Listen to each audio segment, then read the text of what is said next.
Welcome back to our channel, your ultimate source for all the thrilling and heartbreaking updates in Genoa City. Today is a beautiful day to dive deep into the gripping drama of the young and the restless. We have an incredibly emotional, life-or-death episode to break down for you today, filled with shattering realizations and desperate cries for help. Grab your favorite beverage, settle in, and let's get right into the intense action. The walls of the Park Motel have witnessed countless tragedies, but none as deeply personal and devastating as the current downward spiral of Nick Newman. The air in the dingy, dimly lit room is thick with the suffocating weight of addiction, despair, and a toxic bond forged in the darkest corners of human vulnerability.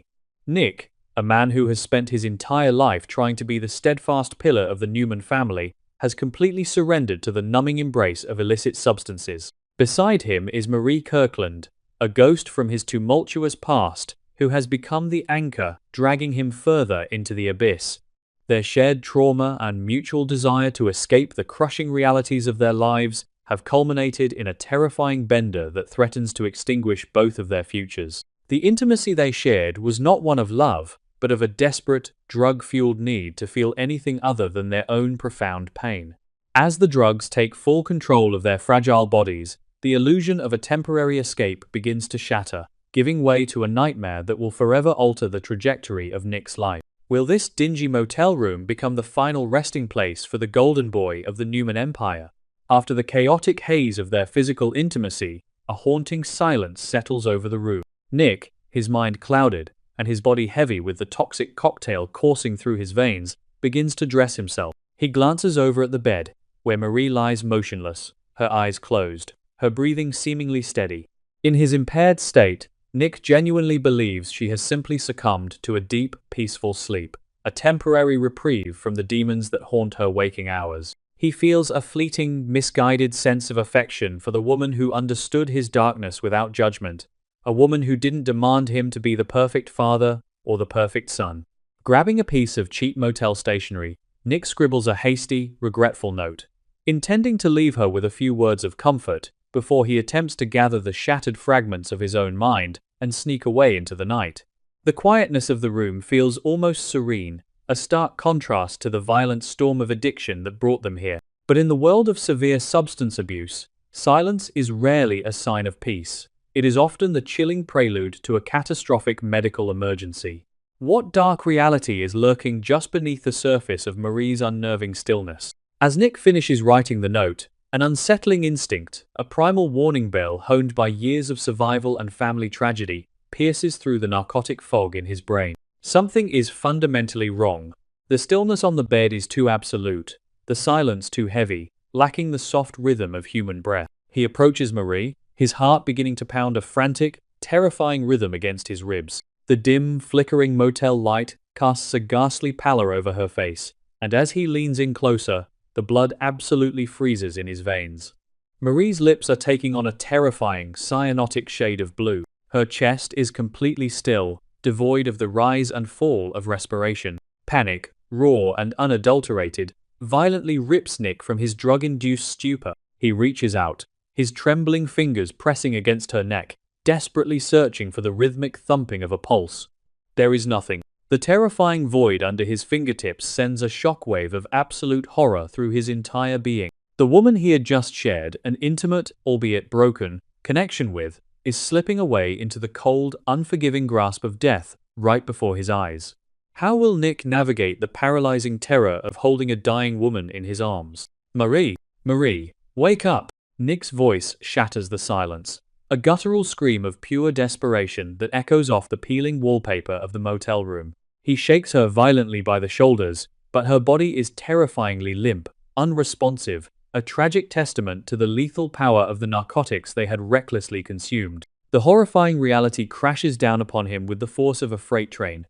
Marie is overdosing, her heart has stopped, and she is actively dying.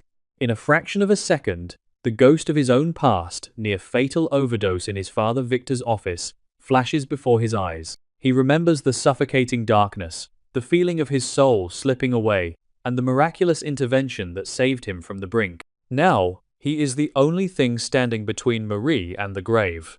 Adrenaline, fueled by sheer terror and the primal instinct to preserve life, temporarily overrides the heavy drugs in his system. Nick hauls Marie's lifeless body flat onto the center of the mattress, positions his hands over the center of her chest, and begins to perform CPR. 1, 2, 3, 4.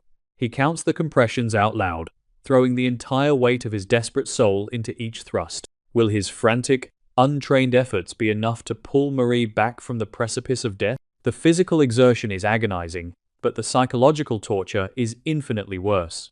With every violent compression, Nick is acutely aware that he is fighting a losing battle against the potent narcotics that have completely shut down Marie's central nervous system.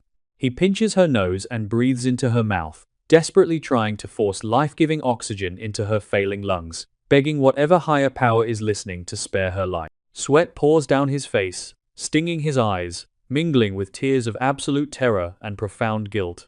He knows, with sickening clarity, that he is partially responsible for this nightmare. He allowed the drugs into the room. He partook in the deadly dance that led to this catastrophic moment. If Marie dies on this stained mattress, her blood will forever stain his hands, adding an unbearable weight to the guilt he already carries over the tragic loss of his daughter, Cassie. He pushes harder. Can Nick's sheer willpower and desperate chest compressions reverse the fatal, chemical effects of the overdose? Just as the crushing weight of despair threatens to overwhelm him, a miracle occurs in the dim light of the motel room. A sudden, violent gasp erupts from Marie's chest, a horrific, ragged sound of a body fighting its way back to life. Her back arches off the bed as her lungs desperately suck in the stale, chemical-tinged motel air. Her eyes snap open, wide and dilated, filled with a terrifying mixture of confusion, panic, and raw, physical agony. Nick collapses backward onto the floor, a sob of profound, overwhelming relief tearing from his throat. He has done it.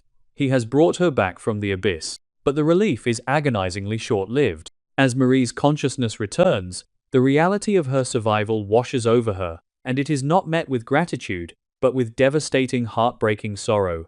The overdose was not just a tragic accident. It was a manifestation of her deep-seated desire to escape a life she finds entirely unbearable. The return to the waking world is a cruel punishment for a woman who thought she had finally found peace in the darkness.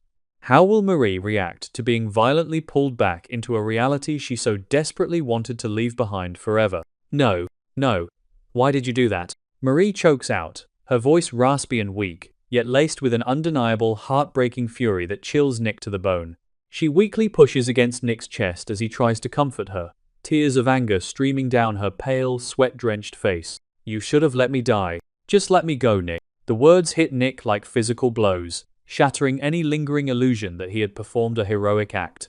He is suddenly confronted with the terrifying depth of Marie's clinical depression and the sinister, suffocating grip of her addiction. She isn't just a victim of a bad batch of drugs. She is a deeply broken woman who actively welcomed the end of her suffering.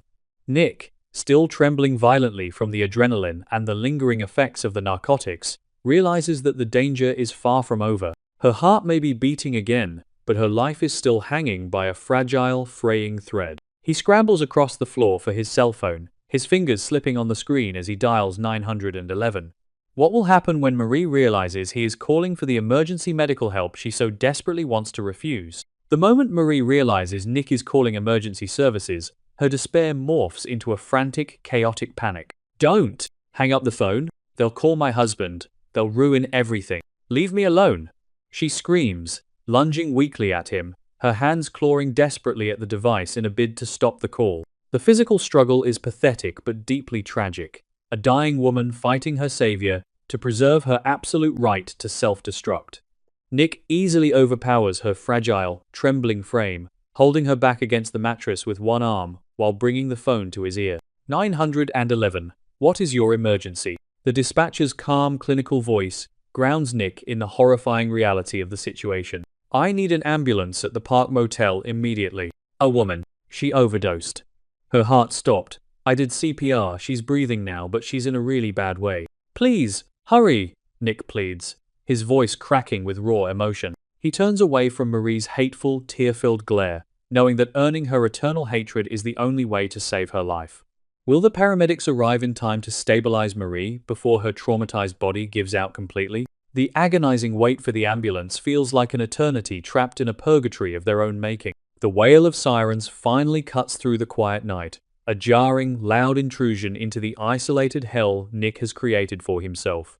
Red and blue lights pulse through the thin, dirty curtains of the motel room, casting eerie, frantic shadows across the walls. The paramedics burst through the door, their professional efficiency a stark contrast to the chaotic, emotional wreckage of the room.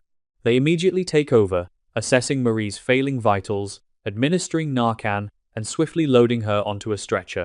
Marie continues to fight them, her weak protests and angry tears ignored as the medical professionals work relentlessly to stabilize her critical condition.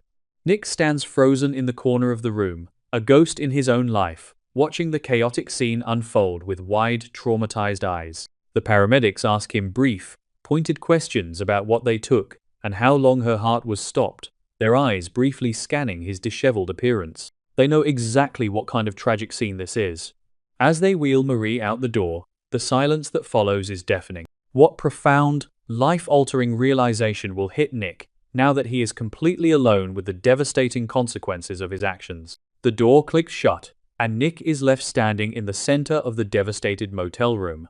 The crumpled bedsheets, the scattered drug paraphernalia, the lingering scent of sweat, fear, and desperation. It is a horrifying monument to his absolute rock bottom. The adrenaline that had fueled his life-saving actions abruptly drains from his body, leaving him hollow, exhausted, and completely broken in spirit. He stumbles toward the bed and collapses onto the edge, the physical and emotional toll of the night crashing down upon him with crushing, unbearable weight. He buries his face in his trembling hands, and the dam finally breaks. Nick Newman, the strong, capable protector of his family, begins to sob uncontrollably. The tears are not just for Marie, but for himself, for the honorable man he used to be, and for the terrifying, selfish monster the addiction has turned him into. He realizes how incredibly close he came to dying in this room, how close he came to leaving his beloved children fatherless, just as he tragically lost Cassie. Is this the moment of profound, painful clarity that will finally force Nick to confront his demons once and for all? The isolation of the motel room amplifies every agonizing thought in Nick's mind. He thinks about Christian, his young son, who is currently under the care of Adam, a man Nick barely trusts, yet a man who is currently vastly more stable than Nick himself. He thinks about his parents, Victor and Nikki, who have spent their entire lives trying to protect him, only for him to end up in a cheap motel, playing a lethal game of Russian roulette with fentanyl. The guilt is a physical pain, a tight, suffocating band constricting his chest, making it hard to draw a breath. He realizes that his addiction is a selfish, destructive beast that devours everything and everyone in its path. Marie's lifeless, blue face will forever be burned into his retinas, a haunting, daily reminder of the lethal consequences of his choices. He knows, with absolute terrifying certainty, that he cannot survive another night like this. If he stays in this room, if he touches the remaining drugs on the nightstand, he will surely die. The choice is stark and immediate: surrender to the abyss, or reach out for a desperate lifeline. Who can Nick possibly turn to in his darkest hour, when he feels entirely unworthy of love? With hands that shake so violently he can barely grip the device, Nick picks up his cell phone from the floor. He scrolls past the missed calls and texts from Victoria and his parents, unable to face their judgment, their anger, or their pity. His thumb hovers over one specific name, the only person he knows who possesses the boundless empathy, the shared history, and the unconditional love required to pull him from this horrific wreckage. Sharon. She has seen him at his absolute best and his terrifying worst. She has battled her own severe demons and survived the darkness. She is his ultimate anchor in a world that is spinning violently out of control. Taking a deep, shuddering breath, Nick presses the call button and brings the phone to his ear. The ringing tone seems to echo in the vast, lonely emptiness of his shattered soul. He prays she will answer, terrified of what he might do to himself if she doesn't pick up. Will Sharon answer the phone in the middle of the night to save the man she has loved for decades? Hello? Sharon's voice, thick with sleep, but laced with immediate, sharp concern, comes through the speaker. The sound of her voice breaks the last remaining barrier of Nick's emotional defenses. Sharon, he chokes out, a raw, broken whisper that conveys 1,000 words of agonizing pain. Nick, where are you? What's going on? The panic in her voice is palpable. She knows him too well to mistake the tone of his voice for anything other than a severe crisis. I'm in a bad place, Sharon, Nick confesses, the tears flowing freely now, tracking down his face and dripping onto his shirt. I made a mistake. A terrible, unforgivable mistake. Marie, she overdosed. The paramedics just took her away. She almost died, Sharon. Her heart stopped. I almost died. He pauses, struggling to draw oxygen into his lungs through his violent, racking sobs. I can't do this anymore. I need you. Please. I need you to come pick me up. The admission of complete powerlessness is the hardest thing Nick has ever done, but it is also the first genuine step toward his salvation. How will Sharon respond to this desperate, life-altering plea from the shattered father of her children? I'm on my way, Nick. Tell me where you are. Just stay right there. Don't move, and don't touch anything. I'm coming to get you, Sharon replies, her voice transforming from sleepy concern to fierce, unwavering determination. As Nick gives her the address of the Park Motel, a tiny, fragile sliver of hope pierces through the suffocating darkness of the room. He is still broken, he is still an addict, and the road ahead will be agonizingly difficult, filled with rehab, family confrontations, and the looming shadow of Matt Clark's overarching conspiracy involving Marie. But in this singular, terrifying moment, Nick Newman has chosen life over death. He has chosen to fight. As he waits for Sharon's headlights to cut through the motel parking lot, he knows that the battle for his soul has only just begun. What terrifying secrets will Sharon uncover about Marie's connection to Matt Clark when they finally reach the hospital, and how will it change the course of Nick's grueling recovery?